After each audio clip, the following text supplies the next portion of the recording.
दोस्तों हमने socio religious reform movements पढ़ना चालू किया था। एक बेसिक क्वेश्चन के साथ हमने लेक्चर सीरीज शुरू करी थी कि ये रिफॉर्म मूवमेंट्स लाने की हमारे इंटेलेक्चुअल क्लास को क्या जरूरत पड़ी, हमारे कल्चर में क्या सोशल रिलीजियस इल्स थे जिसको दूर करने के लिए ये रिफॉर्म मूवमेंट्स चलाए गए, जिसमें हमने बहुत से कॉजेज देखे। हमने यहाँ पे बात करी थी कि क्या इंपैक्ट रहा ब्रिटिश रूल का।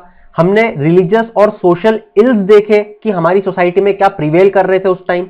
हमने हमारे सोसाइटी में पोजीशन ऑफ वुमेन देखी जो कि लगातार डिग्रेड हो रही थी। साथ ही साथ यही वो टाइम पीरियड था जब हमारे यहाँ एजुकेटेड इंटेलेक्चुअल्स और अगर मैं बोलूं new emerging middle class emerge हो रही थी, जिसका सेक्युलर आउटलुक था, medical opinion, rational, logic, reasoning, scientific outlook etcetera.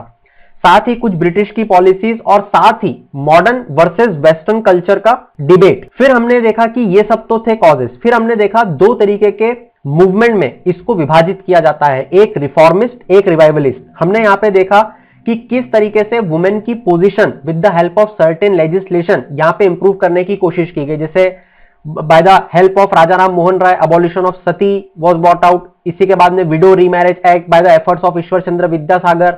इसी के बाद में फीमेल इन्फेंटिसाइड को रोका गया by the act of 1870। Parsi reformer B M. Malabari. इन सब के बारे में हमने बात करी। फिर दोस्तों वुमेन अपलिफ्टमेंट करते करते हम एक स्टेप आगे बढ़ते हैं और वुमेन एम्पावरमेंट के लिए काम करते हैं। हमने यहाँ पे बात करी थी सरला देवी जी के बारे में। हमने यहाँ पे देखा था कि किस तरीके से वुमेन ऑर्गेनाइजेशन फॉर्म की जाती हैं वुमेन एम्पावरमेंट के लिए, यहाँ पे इनकी एजुकेशन के लिए, यहाँ पे socio economic status, political status women का बढ़ाने के लिए काम किया जाता है। फिर we have moved on to the India struggle for independence की किस तरीके से इन सोशो रिलीजियस रिफॉर्म मूवमेंट्स ने हमारे फ्रीडम स्ट्रगल को इन्फ्लुएंस किया। यहाँ पे हमने देखा था कि महात्मा गांधी जी ने ऑल इंडिया हरिजन संघ का फॉर्मेशन किया।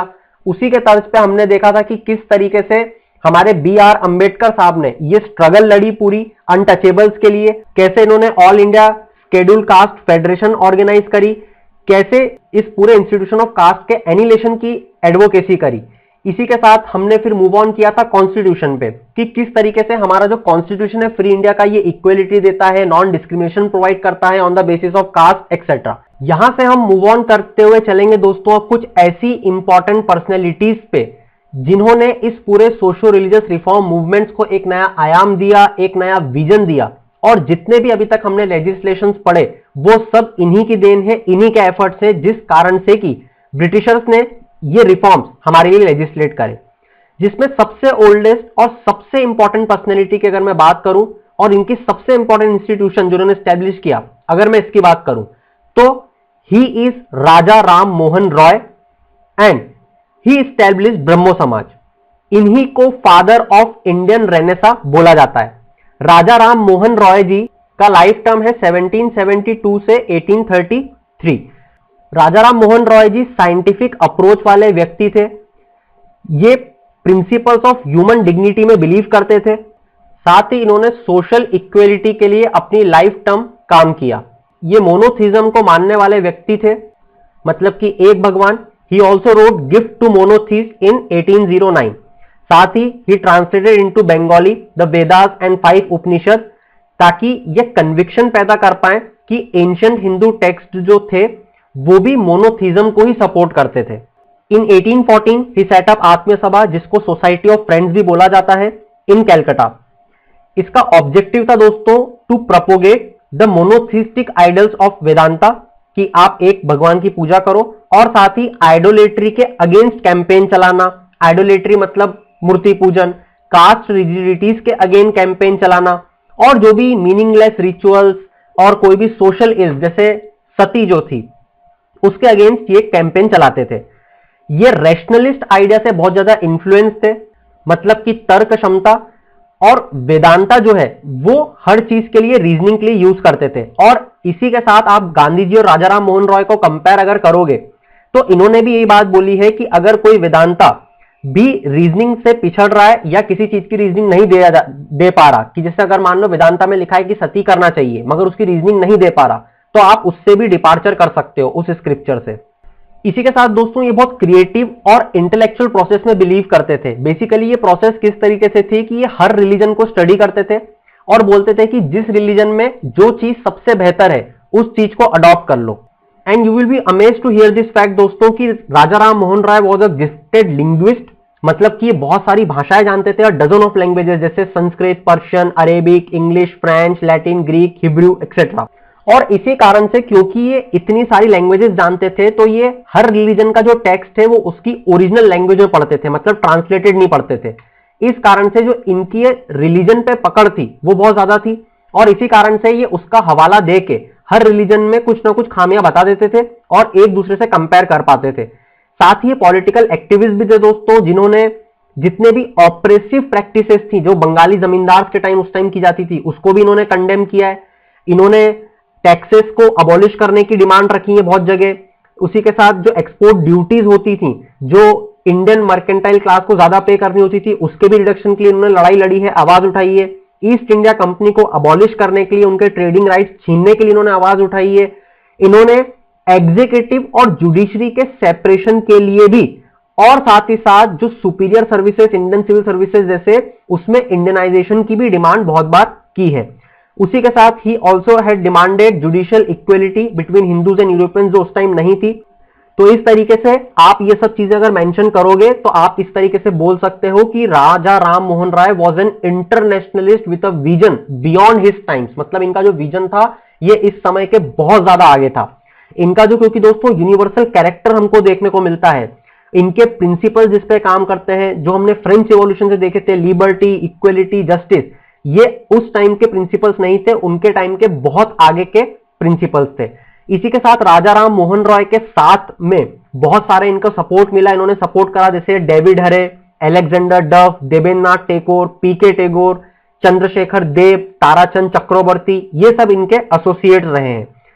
राजा राम मोहन रॉय जो दोस्तों उन्होंने मॉडर्न एजुकेशन इंपार्ट करने के लिए बहुत सी संस्थाओं का भी इस्टेब्लिशमेंट करा। जैसे राजा राम मोहन रॉय साहब जो है, इन्होंने डेविड हरे साहब, जैसे मैं अभी आपको बता रहा था ना कि इनके एसोसिएट्स थे, तो डेविड हरे को इन्होंने सपोर्ट किया था हिंदू कॉलेज खोलने के लिए इन 1817।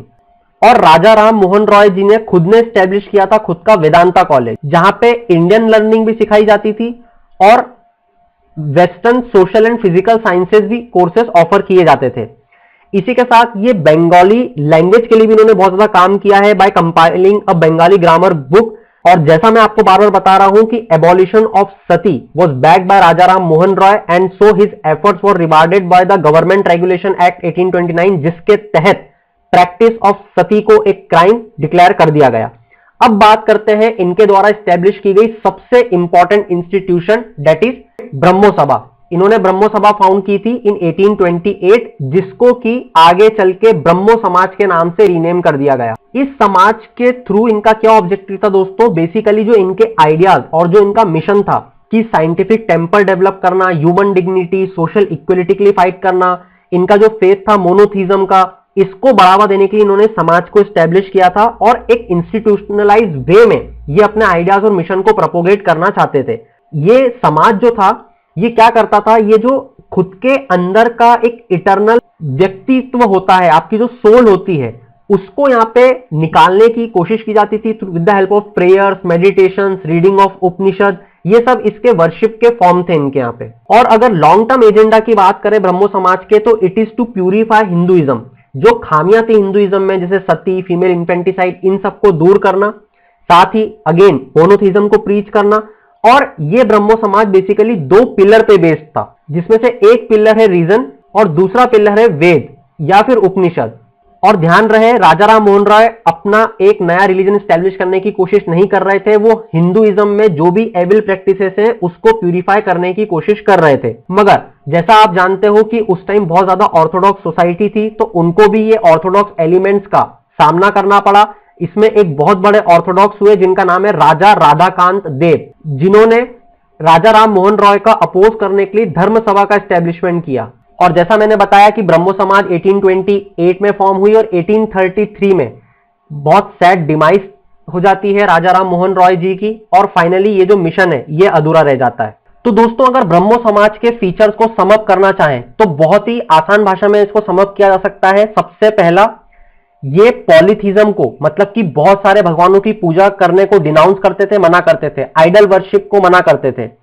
ये इनकारनेशन, मतलब कि जो हम बोलते हैं ना कि यह भगवान का अवतार है, ये इसको भी, इस फेथ को डिस्कार्ड करते थे। ये किसी भी स्क्रिप्चर की अल्टीमेट अथॉरिटी को डिनाय करते थे। ये बोलते थे कि उसमें आप ह्यूमन रीजन और जो कंसाइंस है आपका, उसके थ्रू उस स्क्रिप्चर को देखो कि उसमें जो चीज लिखी है वो आज के लिए सही है या नहीं। साथ ही जो डॉक्ट्राइन ऑफ कर्मा या फिर ट्रांसमाइग्रेशन ऑफ सोल, जो कि उस टाइम प्रीस्टली क्लास का एक बहुत मजबूत रीजन था कि क्यों आपको प्रीस्टली क्लास की बात सुननी चाहिए, तो he took no definite stand on the doctrine of karma या ट्रांसमाइग्रेशन ऑफ सोल। ये इन्होंने इंडिविजुअल्स पे छोड़ दिया था जो भी ब्रह्मोस थे कि आप अपने हिसाब से इस चीज को देखो। साथ ही इन्होंने कास्ट सिस्टम को बहुत ज्यादा क्रिटिसाइज किया है और इस पे काम भी किया है। तो ये तो बात हो गई राजा राम मोहन रॉय जी के बारे में। बात करेंगे अब देवेंद्रनाथ टैगोर जी के बारे में, जिनकी लाइफ टर्म थी 1817 से 1905। ये फादर थे रविंद्रनाथ टैगोर जी के। इन्होंने ब्रह्मो समाज को एक नई लाइफ दी, एक नया शेप दिया जब इन्होंने 1842 में ब्रह्मो समाज को ज्वाइन किया। इसके पहले टैगोर साहब हेड कर रहे थे तत्वबोधिनी सभा को, which was formed in 1839। Tattvabodhini सभा का ऑब्जेक्टिव था कि एक सिस्टमेटिक स्टडी की जाए इंडिया के पास्ट की with rational outlook and to propagation of Raja Ram Mohan Roy ideas. और इसी के तर्ज पे देवेंद्रनाथ टैगोर की तत्वबोधिनी सभा और ब्रह्मो सभा या ब्रह्मो समाज आपस में मिल जाते हैं और ये ब्रह्मो समाज आगे चल के और भी बहुत सारे प्रोमिनेंट फॉलोअर्स इससे जुड़ते हैं, जैसे डेरोजियंस, जो हेनरी डेरोजियो के फॉलोअर्स थे, इनको डेरोजियन बोला जाता है, ये इनसे जुड़ते हैं। बहुत से इंडिपेंडेंट थिंकर जैसे ईश्वर चंद्र विद्यासागर, जिसके बारे में हम फ्यूचर में बात करेंगे अगले लेक्चर में, वो जुड़ते हैं, अश्विनी कुमार दत्ता, और बेसिकली ब्रह्मो समाज को एक रिफॉर्मिस्ट मूवमेंट बनाते हैं। इनफैक्ट ब्रह्मो समाज को ये सब लोग मिलकर रिवाइटलाइज भी करते हैं। And finally this Samaj supported widow remarriage, women's education, abolition of polygamy, improvement in ryots condition and temperance, इन सब पे काम करते हैं। अब बात कर ली हमने देवेंद्रनाथ टैगोर जी की, इसी से जुड़ा हुआ है एक और व्यक्तित्व जिनका नाम है केशव चंद्र सेन। ये है वो केशव चंद्र सेन जिनको की ब्रह्मो समाज की कमान दे दी जाती है बाय द देवेंद्रनाथ टैगोर इन 1858। अब केशव चंद्र सेन एक कदम देवेंद्रनाथ टैगोर जी से भी आगे थे। बेसिकली इस मूवमेंट को पॉपुलराइज कर रहे थे। इन्होंने बहुत सारी ब्रांचेस इस समाज की आउटसाइड बंगाल खोली, जैसे यूनाइटेड प्रोविंसेस, पंजाब, बॉम्बे, मद्रास और भी बहुत सारे टाउन्स में। मगर अनफॉर्चुनेटली दोस्तों कुछ ऐसा हुआ कि देवेंद्रनाथ टैगोर ही थे केशव चंद्र सेन को ब्रह्मो समाज में लाने वाले और इसके अध्यक्ष बनाने वाले, मगर फाइनली इनमें कुछ टसल हो जाती है और सेन के जो आइडियाज हैं जो कि बहुत ज्यादा रेडिकल लगते हैं देवेंद्रनाथ टैगोर जी को, जैसे he tried to include teachings from all religions. इनका कास्ट सिस्टम पे, केशव चंद्र सेन की बात कर रहा हूं मैं, कि he wanted to include teachings from all religions. He has very strong views against the caste system.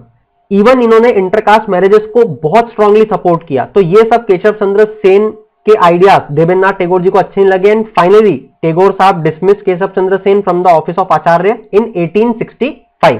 तो जब 1865 में केशव चंद्र जी को बाहर निकाला जाता है तो केशव चंद्र सेन और उनके जो फॉलोअर्स हैं वो ब्रह्मो समाज ऑफ इंडिया बना लेते हैं उसके ठीक एक साल बाद 1866 में। तो अब क्योंकि केशव चंद्र सेन ब्रह्मो समाज से अलग हुए हैं और इन्होंने ब्रह्मो समाज ऑफ इंडिया बना लिया है, तो देवेंद्रनाथ टैगोर जी का जो अब समाज कहलाएगा वो कहलाएगा आदि ब्रह्मो समाज। मगर आयरनी देखिए, केशव चंद्र सेन जिस चीज के लिए लड़ रहे थे, 1878 में इन्होंने अपनी 13 साल की बेटी की शादी कर दी to the minor Hindu Maharaja of Cooch Behar, जहां पे सारे हिंदू रिचुअल्स को फॉलो किया गया। तो जब इन्होंने ही, जो कि एक इतनी बड़ी संस्था को रन कर रहे हैं, इन्होंने उस चीज को फॉलो नहीं किया तो ऑफकोर्स सी बात है कि इनके फॉलोअर्स स्प्लिट होने थे, तो इनके फॉलोअर्स स्प्लिट हो जाते हैं और फाइनली केशव की जो ब्रह्मो समाज ऑफ इंडिया थी वो भी टूट जाती है और जो इनके फॉलोअर्स नई संस्था बनाते हैं उसको कहा जाता है साधारण ब्रह्मो समाज। और ये साधारण ब्रह्मो समाज सेटअप की गई थी बाय आनंद मोहन बोस, शिव चंद्र देव एंड उमेश चंद्र दत्ता। और वापस से इस साधारण ब्रह्मो समाज ने ब्रह्मो समाज जैसे ही सारे अपने ऑब्जेक्टिव्स तय किए, जैसे believe in one God, believe that no scripture और मैन इज इनफॉलिबल, मतलब कि ये चीज नकार दो कि कोई भी स्क्रिप्चर नकारा नहीं जा सकता, और साथ ही रीजनिंग, ट्रुथ और मॉरलिटी पे काम करना इन्होंने शुरू करा। और यही केशव चंद्र सेन दोस्तों आत्माराम पांडुरंग को हेल्प करते हैं इन 1867 टू फाउंड द प्रार्थना समाज इन बॉम्बे। दोस्तों उम्मीद करता हूं अभी तक की स्टोरी आपने बहुत से समझी होगी। अब ब्रह्मो समाज के ऑब्जेक्टिव्स क्या थे, कैसे इन्होंने सती को कंडेम करा, कैसे पर्दा सिस्टम के अबॉलिश करने के लिए उन्होंने काम करा, चाइल्ड मैरिज, पॉलीगैमी, ये विडो रीमैरिज के क्रूसेडर बने, ये सब आप बहुत बेहतर तरीके से समझ पाए हो। तो in the end this is it for this lecture. Keep shining, have a good day.